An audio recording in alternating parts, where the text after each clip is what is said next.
Après, il y a quand même des choses très bien dans la saison 2 de Arcane. Hein. Et en fait, en même temps, même pas, parce que plein de gens l'ont pas compris ça. Mais en fait, genre, Vi, c'est un personnage hyper toxique. Enfin, Vi, si c'était un mec, tout le monde la détesterait. Hein. Genre, vous verrez tout de suite les problèmes. Vi, incroyable, je t'en supplie. Mais non, non, je suis désolé. Genre, vraiment, imagine que c'est un homme. Vraiment, refais la série en imaginant que c'est un homme et tu vas voir que c'est juste un mec toxique. Hein, qui traumatise sa sœur, qui est violent avec elle en permanence, autant verbalement que physiquement, qui rejoint les forces de police alors que ses parents ont été tués par la police. Ah, je suis désolé, hein. Ça fait 2 mois que je suis en crush. Non, mais attends, mais moi, je suis en crush sur la vieille fasciste Ambessa. Ah ouais, moi, je simp Ambessa, ouais.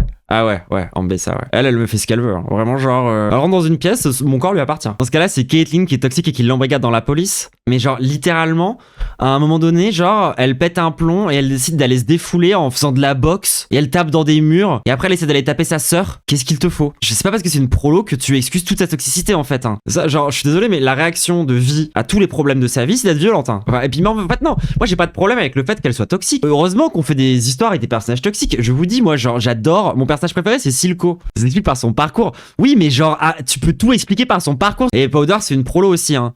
Powder, elle vient du même exact environnement que Caitlyn. Hein. Pas que Caitlyn, que Vi. Mais oui, j'ai de l'empathie pour elle. Évidemment, j'ai de l'empathie pour elle. Mais elle est quand même gavée toxique. Acceptez que vous avez des crushs sur des persos problématiques. Tu vois, moi, que j'ai jamais défendu Ambessa, par contre, politiquement parlant, genre, ça reste plus ou moins Marine Le Pen, la meuf. Hein. Je veux dire, voilà, vous voyez ça, une différence pour laquelle, genre, pour moi, j'ai du mal avec Vi et j'adore Silco. Vi, elle passe son temps à essayer de guérir sa sœur. Plutôt que d'accepter qu'elle est un peu folle.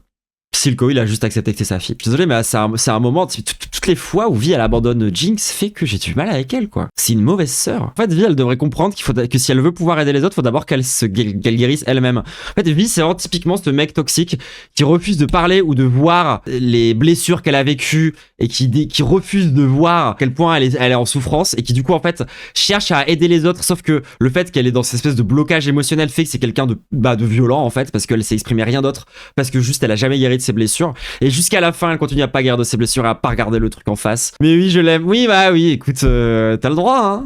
Mais bon, elle a quand même envie de guérir sa sœur. Hein. Si Jinx elle avait été trans, Vi elle aurait voulu la guérir. Hein. Enfin, je dis ça, je dis rien.